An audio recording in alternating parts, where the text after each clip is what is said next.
안녕하세요. 한류의 신과 해외 반응을 소개하는 한류 클래스 TV입니다. 오늘은 한국 드라마는 사라졌다. 넷플릭스가 한국을 공격하고 한류의 지배권이 바뀌고 문화의 핵심이 공허해졌다란 제목의 중국 언론의 기사를 살펴보겠습니다. 이 기사를 보면 마치 중국이 한국의 문화를 걱정해주는 듯 보이지만 그 내면에는 중국이 얼마나 한국 문화를 탐내고 있는지를 알 수 있는 기사입니다. 이 기사는 한국 기자가 한국의 컨텐츠 문화가 미국의 공룡기업 넷플릭스에 지배당할까봐 걱정하는 기사라고 믿을 정도로 중국 기자는 한국을 몹시 걱정합니다. 하지만 이 이면에는 미국이 한국의 컨텐츠를 가지고 막대한 이윤을 추구하고 있듯이 중국이 한국 컨텐츠로 그렇게 하지 못하는 것을 자책하는 듯한 속뜻이 내포되어 있습니다. 한한령 이전이나 지금도 중국은 신압으로 한국 콘텐츠 제작에 막대한 자금으로 침투하고 싶어서 안달이 났다는 것은 누구나 다 아는 사실입니다. 자신들의 투자는 선이고 미국의 투자는 악이라는 이중적 잣대로 기사를 이어가고 있습니다. 그리고 이 기사가 착각하고 있는 것이 미국이 한국 콘텐츠를 장악하고 있고 한국 콘텐츠들이 할리우드화되고 있다고 분석하고 있지만 단적인 예로 한국의 컨텐츠들은 할리우드화 되는 것이 아니라 지금까지 한국의 외부 문화를 흡수해서 발전했듯이 할리우드 문화를 흡수해서 장르를 발전, 개척하는 단계라는 것입니다.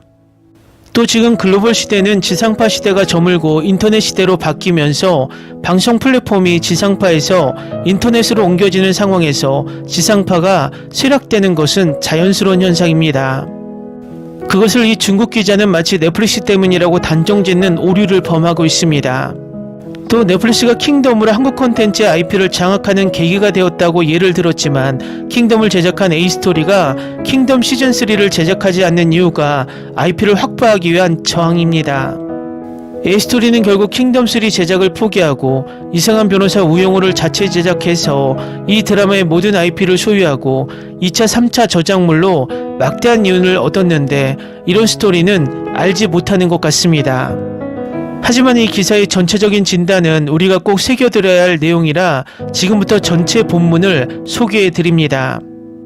넷플릭스의 단계적인 비즈니스 압박과 과감한 컨텐츠 개혁으로 한국 드라마는 독특한 문화 수출에서 전세계 진열대에 표준화된 상품으로 변모하고 있습니다. 한국 현지 콘텐츠의 생존 공간은 무자비하게 압박당했고 한때 민족적 정서를 담았던 한국 드라마의 서사적 핵심은 점차 할리우드화되고 있습니다. 전 세계가 한류를 갈망할 때 우리는 이 영광이 한국의 영광인가 넷플릭스의 영광인가 그들의 문화적 유전자는 조용히 다시 쓰여지고 있는 걸까요? 최근 한국 전통 TV 방송국의 삶은 쉽지 않을 수 있습니다. 데이터를 살펴보면 2024년 전체 라디오 및 TV 광고 시장의 전체 플레이트가 갑자기 8.1% 줄어들 것이라는 것을 알 수 있습니다. 그것은 적은 금액이 아닙니다. 더 나쁜 것은 잘 알려진 KBS, MBC 등 한때 웅장했던 지상파 라디오와 텔레비전 방송국들이 역사적으로 1조 원 이하로 떨어지며 8천억이라는 금액만 남았다는 점입니다. 이것은 단순히 숫자의 감소가 아니라 한 시대의 종말에 가깝습니다. 광고주들은 예산에 더 적은 비용을 지출하고 있다고 물어볼 수 있습니다. 사실 그렇지 않습니다. 돈은 여전히 존재하지만 그것들은 물처럼 낡은 웅덩이에서 흘러나와 새로운 불황으로 쏟아지고 있습니다. 그리고 넷플릭스는 가장 눈에 띄는 금을 흡수하는 새로운 우울증입니다. 9월 초에 출시된 애들스위치 광고 시스템은 넷플릭스가 던진 바위입니다. 솔직히 말해서 많은 사람들이 넷플릭스의 광고 기술이 유튜브보다 조금 더 부드럽다고 생각하며 아직 탐색 단계에 있습니다. 그러나 중요한 것은 직접 개입하여 전통적인 TV 방송국에서 줄어드는 케이크의 큰 조각을 자르려는 전략적 의도입니다. 이러한 접근 방식은 한국 전통 TV 방송국의 비즈니스 모델에 대한 차원 축소 타격이라고 묘사되는데 이는 전혀 과장이 아닙니다. 코리아 헤럴드 등 현지 언론의 반응은 더욱 직접적이었고 행가는 불안함으로 가득 차 있었고 경쟁을 걱정하는 것이 아니라 지역 콘텐츠 산업 전체의 잠재적 파멸을 걱정했습니다. 한편으로는 전통 미디어가 점차 후퇴하고 있고 다른 한편으로는 넷플릭스 코리아의 노래와 춤이 떠오르고 있습니다. 또한 2024년 넷플릭스 코리아 매출은 9% 증가한 8,996억 원을 기록했습니다. 더욱 놀라운 것은 영업이익이 44% 증가한 174억 원입니다. 이러한 수익성 격차는 거의 세대 차이 수준입니다. 아시다시피 티빙, 웨이브 등 한국 현지 스트리밍 플랫폼 대부분은 지금까지 여전히 적자로 어려움을 겪고 있습니다. 넷플릭스는 왜 그렇게 잘 나갈까요? 대답은 간단합니다. 규모입니다. 한국 시장 점유율을 40% 차지하고 있으며 사용자 수는 1393만 명에 달합니다. 즉 한국인 4명 중 거의 1명이 이를 사용하고 있습니다. 이 거대한 글로벌 구독 시스템은 현지 경쟁자들이 극복하기 어려운 해자를 구축했으며 상대방의 생활 공간을 보다 침착하게 쥐어짜낼 수 있게 해주었습니다. 오늘날 한국 드라마가 어떤 모습인지 이해하려면 시계를 1998년으로 되돌려야 합니다. 그의 김대중 정부는 민족을 위한 문화라는 강렬한 슬로건을 내세웠습니다. 이는 단순한 슬로건이 아니라 문화산업을 지원하고 새로운 국가 이미지를 창출하는 것을 목적으로 하는 체계적인 국가 전략입니다. 한국 드라마는 이 거대한 프로젝트의 초기 시험장 중 하나입니다. 그 시대에는 KBS, MBC, SBS의 3대 TV 방송국이 공동으로 문화 커뮤니케이터 역할을 수행했습니다. 그들이 제작하는 드라마는 주제 선택에 있어 상대적으로 보수적이며 주로 가족, 감정, 윤리에 초점을 맞추고 널리 받아들여지는 가족 가치를 강조합니다. 이 전략의 목표는 아시아 문화권 전반에 걸쳐 문화적 유사성을 기반으로 한 정서적 공감각 메커니즘을 확립하는 것입니다. K-팝이 세계를 휩쓸기 전 한류의 첫 번째 선구자가 되어 대규모 해외 진출을 이루는 것은 바로 이 따뜻한 한국 드라마였으며 수많은 외국인들이 한국 문화를 접할 수 있는 첫 번째 창구가 되었습니다. 그러나 2019년이 되자 모든 것이 바뀌었습니다. 그의 전환점은 킹덤이라는 시리즈였습니다. 이상 궁정 싸움과 좀비 포위 공격이라는 두 가지 관련 없는 요소를 함께 꼬집는 것은 한국 전통 드라마에서는 상상할 수 없는 일입니다. 하지만 넷플릭스는 그렇게 했고 효과가 있었습니다. 킹덤의 인기는 넷플릭스의 한국 전략의 전문적인 변화를 예고하는 시발점과 같습니다.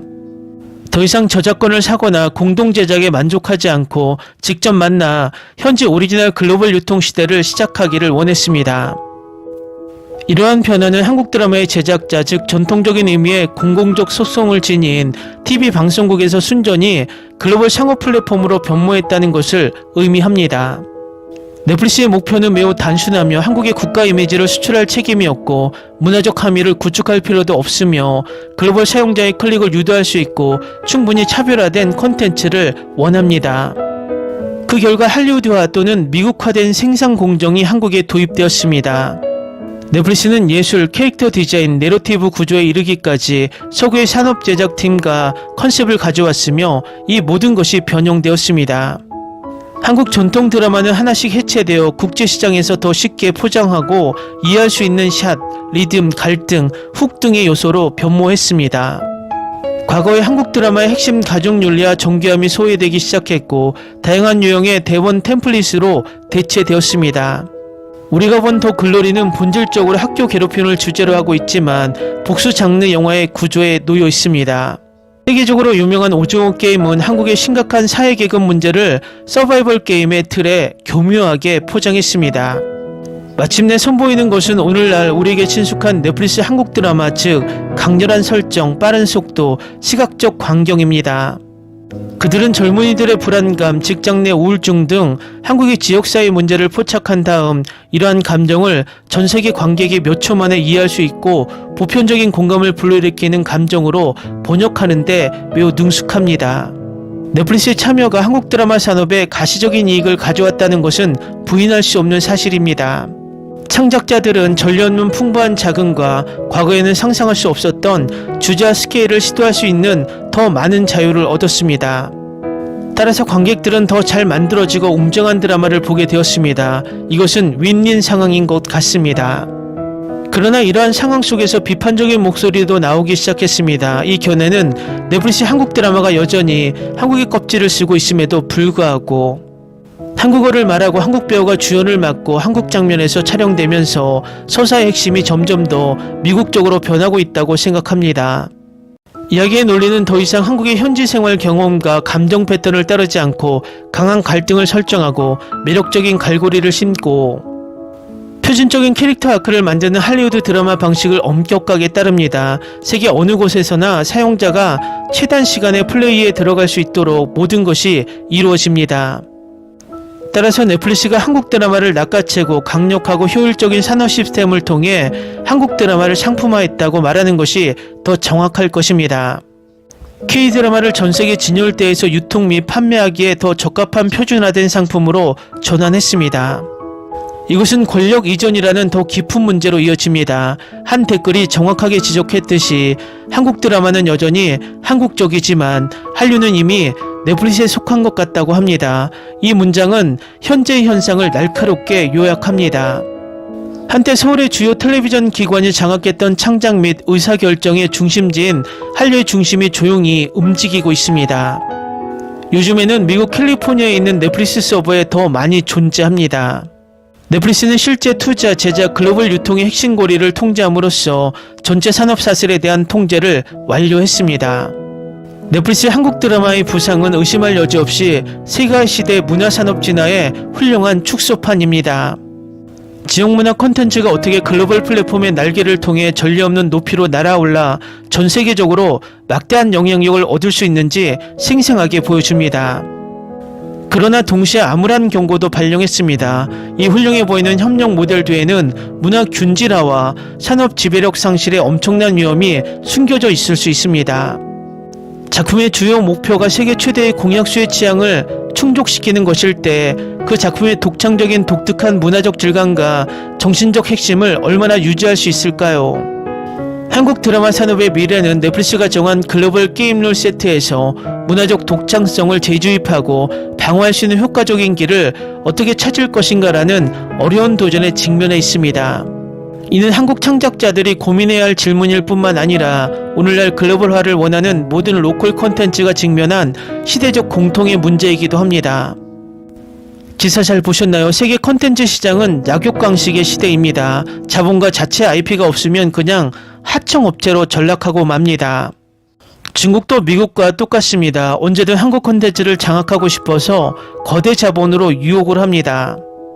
그렇기 때문에 우리는 우리 고유의 글로벌 OTT가 빠른 시일 내에 나와야 하고 우리가 제작한 콘텐츠가 우리 OTT로 방영해야만 콘텐츠 주권을 지키게 된다는 것입니다.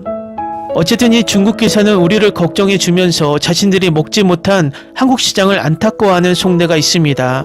그리고 글로벌 OTT가 우리 시장을 너무 장악하고 있다는 것도 사실입니다. 지피지기면 백전백승이라는 병법처럼 우리도 계속 이 사실을 신경 쓰고 우리 컨텐츠를 지켜야 한다고 생각이 듭니다. 재밌는 것은 중국은 다른 나라가 탐내며 빼앗고 싶은 문화 자체가 지금은 없다는 것입니다. 재밌게 잘 보셨나요? 여러분의 구독, 좋아요, 댓글, 알림 설정은 영상 제작에 큰 힘이 됩니다. 이 영상을 보신 모든 분들 항상 대박 나시고 행복하시길 바랍니다.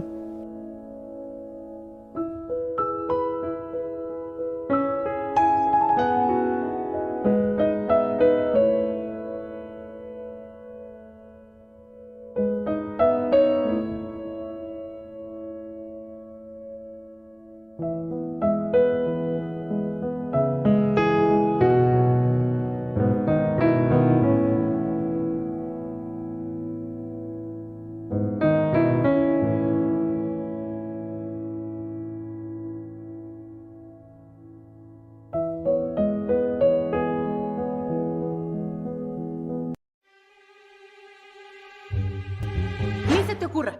Olvida el ganso y los tomates. No hables de las ballenas. No es un acuario. No actúes como tonta. Que eras una genio. ¿Sí? No vayas a presumir, a la gente no le gusta eso. Y no digas cosas sin sentido. Y bueno, ¿terminamos? Hasta pronto. Abogada, tengo mucha curiosidad por conocerla.